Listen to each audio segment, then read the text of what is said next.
Coming up on today's episode of Parasport Nation, wheelchair basketball superstar Patrick Anderson has announced his retirement from the senior men's national team. We have him on the show to react and reflect on his career and what's next for him. Let's get started. Welcome to Parasport Nation with Alex Smyth and Nathan Clement. Welcome into Parasport Nation. I'm your host, Alex Smyth, as always, joined by co-host Nathan Clement. Nathan, you're wrapping up your training camp in Spain. How are things going on the final stretch of the training? It's pretty good. I'm a little more burnt than anything else right now, but just this 2-week experience has been incredible. Just being able to go to this part of the world, really experience the sun, the ocean, the mountains, and be able to be around teammates and friends and really feel like the season's getting started. Like that energy is coming is really special. And now just taking that home with hopefully a little nicer weather back in Vancouver, I just can't wait for the rest of the season now. Well, I'm sure it's great to get that first major training camp out of the way. You raise up that baseline, and now you're ready to take on those different challenges. And do you focus in going forward on specific types of events or specific types of training to prepare for the competitions ahead? Right now, with this training camp, it was about seeing how low we can get the heart rate and holding and maintaining that. And now for the next little period, once I get back home to Vancouver, the goal and target is for me to be able to stay at a decent pace as soon as I get back, and then slowly build in more work dedicated to what I need it to be for the time trial and road race. So really focusing on longer efforts or even short kind of bursts of intensity if it comes down to a sprint in a road race, or if there's any breaks or anything that happens inside the race. So right now, a lot of the longer volume riding I've been doing, a lot of the 3-4 hour riding is going to be put aside for a lot more shorter, intensive workouts now. So it's really just a transition of the season and getting into being race ready and race prep for the upcoming couple months. Well, I'm sure you're going to keep us up to date as you head back home, and then you focus in on your next races ahead. So we'll be sure to check in with that. But the big news on today's show is the fact that legendary wheelchair basketball player Patrick Anderson has announced his retirement from the senior men's national team. So he is a 3-time Paralympic gold medalist from 2000, 2004, and 2012, and a 2008 silver medalist. He recently represented Canada at the Paralympic Games in Paris last year, played a key role with the team's best finish in 12 years in the international competition with the Paralympics. His professional career took him all over the world. He's played in leagues in Australia, Germany, Turkey. He even spent before spending the 2024 season in Spain. He played 8 seasons in New York, playing for the New York Rolling Knicks, winning 4 national championships with that club. He bid farewell to Team Canada after parts of 4 decades, proudly representing his country, earning multiple awards, medals, accolades, and showcase his excellence in the sport. He was often referred to as the Michael Jordan of wheelchair basketball, and I think that moniker is going to solidify itself now that he's announced his retirement. He did so on Instagram, and here is his post. He wrote, "Retirement Day. It's time to make it official. I love this photo of my friend Laurie. I love this photo that my friend Laurie took in the final moments of our last game in Paris, my last game with Team Canada. It was a bittersweet moment, and not everyone is in it, but it's all there. The stage, the stakes, the maple leaf. All of us together trying to put Canada's best foot forward. Thanks to," and then in quotation, big breath, "and the kids, mom and dad, my siblings, all of my family, my friends, my church family, all of my teammates past and present and distant past, all the coaches, Penner, Frog, Bowsy, Jerry, Mateo, all the staff, WBC, Wendy, Jeff, CPC, CSIO, Sports Canada, OTP, each brought out and every Canadian taxpayer, RGK, IPC, IWBF, and all of the opponents who brought out my best. Refs, officials, fans, and the whole wheelchair basketball community in Canada and around the world. Finally, to any fellow Canadians who happen to be scrolling or swiping by, what a beautiful country we live in, eh? It's been an honor. As my mom would say, God bless God.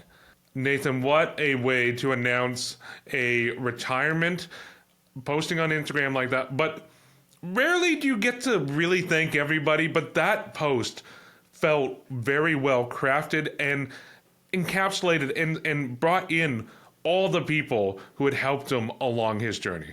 It's right from the heart. It's the kind of guy that he is, the heart, soul, humility that Patrick Anderson is. We've had the pleasure of having him on the show, and just how he shares all the stories, really highlights other players he's played against, but also really denotes and makes sure everyone around him gets recognized, as he is just the pinnacle of sport in Canada. As a kid with a disability, he's one of those people you look up to and see. Although I was a swimmer, soccer player, Patrick Anderson's always been my hero. I know that's the case for so many kids in Canada, but also around the world. And just what he's done, what he's been a part of, winning 3 golds, 4 medals in his career at the Paralympic Games, but also really being a steward and a leader for so many athletes and people, whether they're disabled or not. He is really the pinnacle of what it means to be Canadian.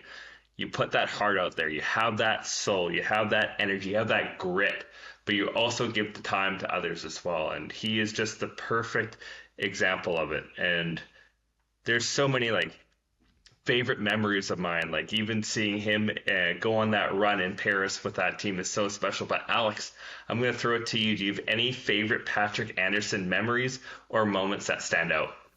It's more, there's not really a moment that stands out when you think of, when I think of Patrick Anderson. I think it's more the fact that there are just so few figures that are synonymous, instantaneous with a certain sport or a certain movement.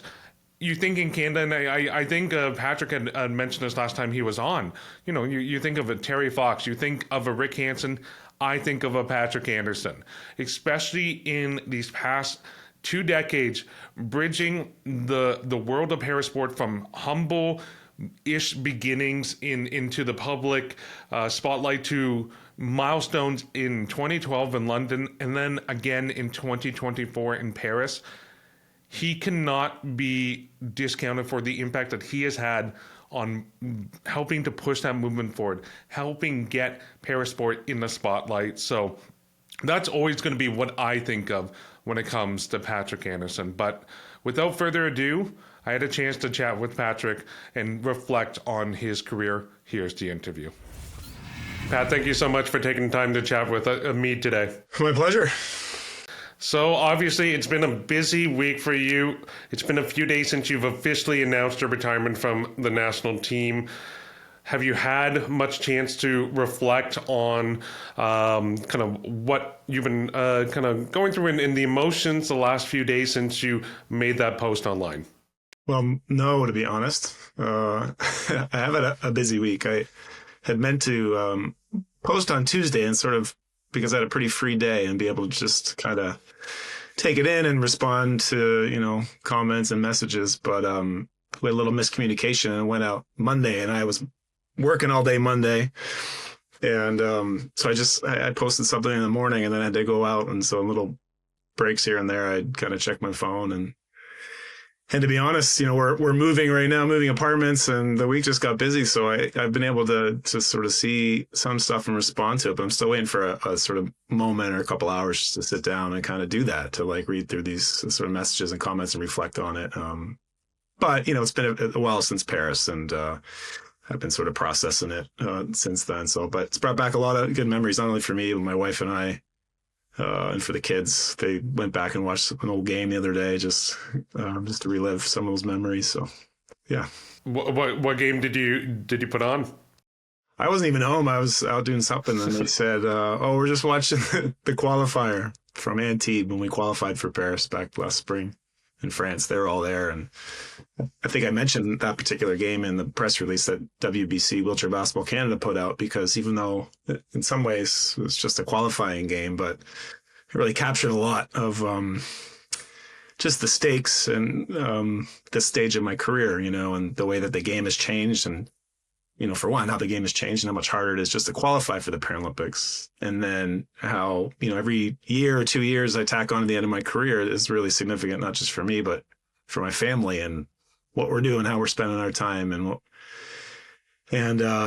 COVID time, I was I was playing a lot and traveling a lot, but they really couldn't really join, so a lot of this last chapter of my career, they couldn't be there for. So when that finally all sort of happened last year, going to Spain to play pro and then going to the qualifying tournament in France, and my wife and kids could be there, and then we qualified in such dramatic fashion. It was just a really euphoric moment for us as a family, and also for our whole team, because we were that close from just kind of being done, and I knew my career was going to be over, so it would have been really going out with a whimper to have lost, so it was a really amazing moment. Yeah, well, I mean that, to put in one of the games to watch. I mean, that qualifying tournament was truly exciting. It was tense. I mean, things didn't start off well, and you qualified. You had to kind of run through the tournament in order to do so. So it was certainly one worth the memory for sure.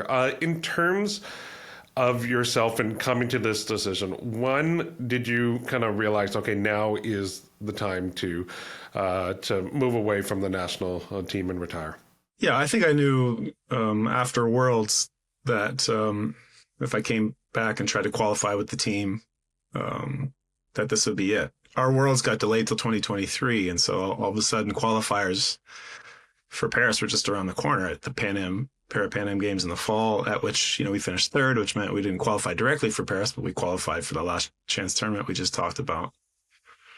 By the way, before we leave that, I think the other thing that's so special about that is, like, we played our best game when we had to, and the same thing happened in Paris in the quarterfinals, when that was the big hurdle we've been trying to get over for 7-8 years, kind of as a core group, and we finally did it.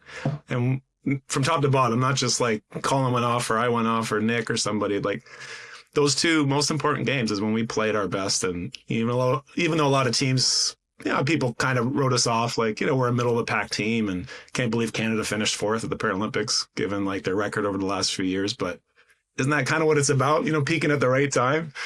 Certainly from our perspective is very satisfying, even though the journey to get there comes with a lot of like disappointments, so that's the other reason why it's special. It's because, like, all the way through the roster, guys just really stepped up, and we got those special games that we've been trying to do. And, other teams are so good that that's the norm rather than the exception. Not to say we're terrible all the time, but, we have to play really exceptionally well to kind of get in that upper echelon. And we did. It's not like the NBA or the NHL where you got best 4 to 7. You can have a stinker here and there, but you really got to show up on the day. Anyway, well, I'll leave that there. No, well, I want to continue to build on that tournament and those last few games, because you can almost make the argument you kind of got a bit spoiled earlier in your career. You had a lot of success, a lot of podium finishes, a lot of medals earlier in your career, but then the game kind of evolved, the competition got harder, and you were fighting in those at the last stages of your career to get into those qualifying tournaments, to make it to the Paralympics, to get to the podium. Do you feel like the evolution of the game, the competition, the global competition, has really taken off, in not even from when you first started competing, but even like within the past 10 years? I think there's kind of two answers to that. One is just say yes. I mean, across the board, there's, I think the ceiling or the floor has really risen across the board for a lot more teams, a lot more programs. And I think the U.S. could make an argument that they've raised the ceiling too, in a way, and Great Britain. Yeah, I'd love to get a time machine out and pull our 2006 team into the future and have a go at these great GB and US teams of this era.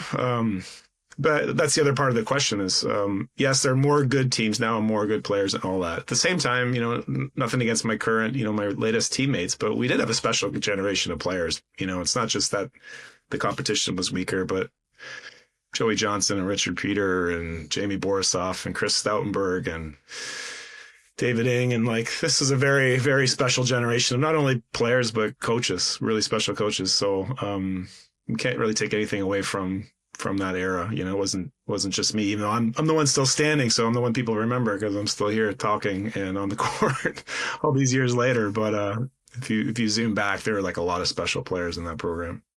For yourself, you've had the chance to play all over the world and play at the club level as well on the national program. How valuable is it to have a club program, a club avenue for you to continue to play your sport when there aren't the major international competitions? Because that is quite unique for a lot of parasports. There's not always that opportunity to play at a competitive club level when there aren't those competitions. Yeah, I imagine for a lot of Paralympic sports, looking at wheelchair basketball could inspire some, longing for something similar, even though from our perspective, we could wish it were better at times. We have our own ways in which our club system and our whole competitive framework could be better.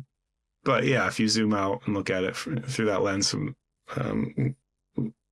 we do have a lot of opportunities, but they're not easy to come by. To get an opportunity to play, say, at a European club, if you have a big name or a reputation, you might be able to sort of zoom to a well-paying kind of established club. But for a lot of guys, they got to get their foot in the door and just kind of take the opportunity that comes and try to build that reputation. And but it's a pathway that a lot of people take and really can. It can really accelerate your career and then also just such an amazing life experience. And on top of that, maybe earlier in your career, there's a club system here in North America, including the college system in the U.S. here. There are some places where you can land and really get an amazing daily training environment and weekly competitive environment. And I certainly, I came up in the 90s when was a real period where in Southern Ontario, there were just a lot of good players, a lot of clubs. I played a lot of high level basketball, even as a high schooler. And then I went to Illinois and played not only in the college division, but in the open division with my college team against all these Paralympians and guys I was just in awe of from the US team and from the Canadian team. So I got a lot of competitive reps through that club system during the winter time. And in the summer, we get that special group together and just hit the ground running in, April, May, June. For yourself, when you look back at your career, is there anything you would have changed or done differently in retrospect from when you were there, living through it? Well, when I talk to athletes, I think I had a great base skill-wise in high school. I had a great overall training base in college. But in my 20s, I got away from lifting as consistently and really kind of taking care of my body as well as I could. I was playing a lot of basketball, training very hard, that sort of discipline, weight training. I kind of missed in that era, and I sort of missed an opportunity, I think, to really build on that foundation. When I came back to the team in my 30s, I kind of, out of necessity and because it was just a little bit more of a sophisticated approach to things, I was consistent with it the last chapter of my career. So that's the advice I pass on to. Yeah, and more athletes get that than ever, these days than back in the day. But I mean, that's one. I sometimes I wonder if I had stayed here, there, or somewhere else more than a couple of years. I went to Germany for 3 years, and just when my German was getting good, I moved out to Vancouver, and was kind of starting to feel like home, and I had really good friends and a lot of things going on there. But then love knocked on the door, and I ended up in New York, sometimes I think. But it would have been nice to stay. But I was, as an athlete anyway, just really kind of chasing challenges, when a place kind of felt like didn't really present the competitive challenge that I not wanted or needed to kind of keep knocking my head against the ceiling and see if I could raise it, then I felt like I needed to move on. So I don't really regret that on a deep level, but there are personal reasons why I might have wanted to put down roots of it in some of these places I was. You have a career that spans 25 plus years in the sport at the national level. What do you attribute that longevity to? Is it that competitive nature that you're talking about, that you always want to sharpen yourself in some way, shape, or form, find more competition? You want to improve kind of on the level or the kind of situation that you're in? Like, what was it that allowed you to play at such a high level for so long? I think my motivation really did change over the years. First 10 years of my career, yeah, I needed to prove it. I needed to win. I needed to win that world championship in 2006 after missing out in 98 and missing out in 2002. Like, there's just certain boxes I really wanted to check. But once we did, I'm not like a pathologically competitive person. After that, it sort of changed. Like, coming back for the games in 2012 in London, I was really motivated by putting my shoulder to the plow and helping move the Paralympic movement forward. And it seemed like it was going to be a big show, sort of the biggest one to date. Right there. And I saw myself as a representative of something. And so it's a little bit bigger than myself. And beyond that, I've always, maybe I'm downplaying my competitive nature, but I really want to do things at a high level, and I really care about the craft, and I really enjoy that, being in the gym and working on things and realizing that as I get older, like, I'm running out of opportunities to do that, and I want to make the most of it. So, and knowing like so many people have built on that, but my career, I almost feel like not really, it's just my possession, like my career, my skill set, that it belongs to all the people that have coached me up and built me up. And I wanted to make sure I was ready to kind of let that go. And maybe that kept me around a few extra years too. That like, no, I really want to squeeze a little bit more out of this potential that I have, that so many people have helped me develop. For your career, how would you like people to remember your career? Well, I really always tried to respect the game, as a competitor and as a teammate, and so my relationship toward my teammates, coaches, but also the opponents, the refs, part of it, I talked about London, I wanted to help set that bar of excellence, and if we were going to be beaten, then I wanted it to be because the team beat like Team Canada at their best, not because we'd stepped out of the way because we'd already won our thing and just sort of handed off like everyone gets a turn. So I hope I'm remembered as somebody who tried to kind of win the title and then defend the title and bring the best out in other people, whether it was my teammates and coaches or whether it was the opponents. That's how I'd like to be remembered. And lastly for you, Pat, what's next for you? At the moment, I'm doing a little bit of coaching with Wheelchair Basketball Canada, working with my wheelchair sponsor, RGK. My wife and I make music together some at our church and do some team building facilitating at my at the gym where I work out here in New York. So for now, that we're moving and trying to kind of re-upping on New York City life here for at least another couple of years. But on the other side of that, Steve Serio is the coach of the U.S. or captain of the U.S. team these last few, and we're good friends. And he's a New York guy, and there's a few other guys here in the city. And I think we're sort of in the process of putting our heads together to see how we can really, improve.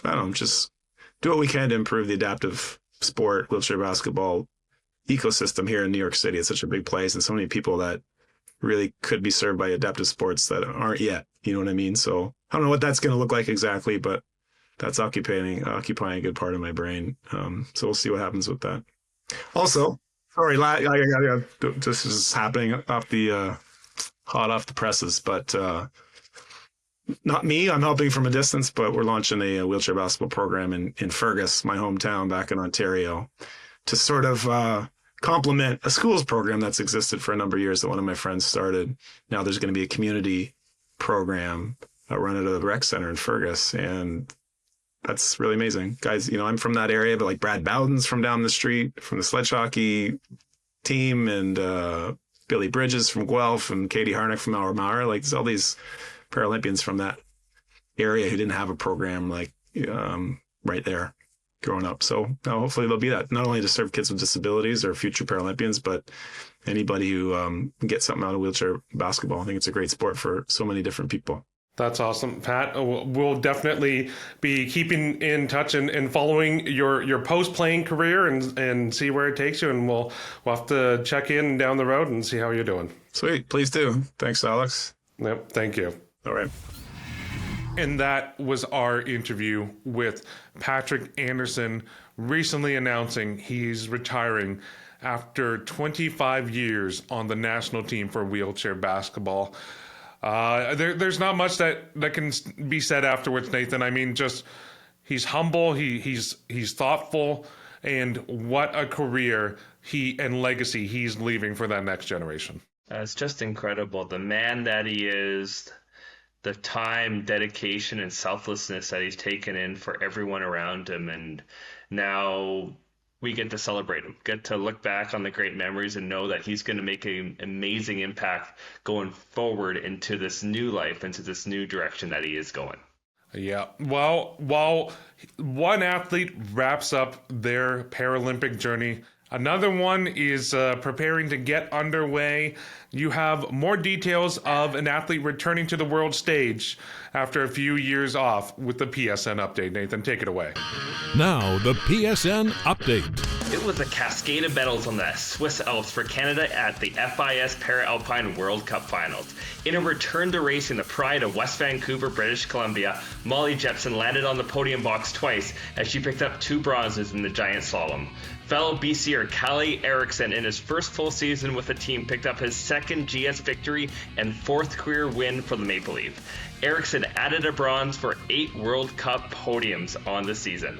Riding his hot boots, Alexis Guimond picked up the bronze hat trick as he climbs the 6 World Cup podiums on the 2024-2025 calendar. Coming up this week, Canada's men's and women's para hockey teams will both play a series of matches against the USA March 26th to 29th in Thorhold, Ontario. The men's team is tuning up to defend its title at the Para Hockey World Championship set for May 25th to 31st in Buffalo. The competition is a qualifying event for the 2026 Paralympic Games. The top 5 countries in Buffalo earned an automatic spot for Milano Cortina. Meanwhile, the women's national team is preparing for its first ever women's Para Ice Hockey World Championships for August 26th to 31st in Slovakia. PSN will have the president of the women's national team, Emily Robitaille, on next week to recap the event. And that's the PSN update. Tons of great results when it comes to the Para Alpine team. But yeah, we can't talk Para Alpine without talking Mollie Jepsen. To have that gap from competition over 2 years to finally getting back into the swing of things as she prepares for Milano Cortina, already hitting the podium so early in her return. That's just remarkable, Nathan. That just makes all those days doing rehab, all those days questioning, really having those setbacks, having those challenges that comes with recovery, and just to be able to get on that podium, I could imagine for her feels like $1 billion. It's just celebrating an incredible athlete who's done so much for Canadian para alpine skiing. For her to have that kind of momentum, just to get back on the podium and make everything that she's gone through so worthwhile. It's one of the tough parts of being an athlete that we rarely talk about, is this side of injuries and just the mental health and the mental toll that it takes on you time after time again. But for her to rise up, for her to get on that podium is so special and just incredible that now she has that podium again, and hopefully great things are going to come for Mollie and the team going forward. Yeah, and I'm also looking forward to the interview with Emily Robitaille, where we can recap the women's para ice hockey team. That's going to be a ton of fun. But that's all for another day. And Nathan, we're out of time on today's show. So thank you at home for watching and listening. We'll catch you next time. Thanks for tuning in to Parasport Nation. Like and subscribe to the channel to follow us now.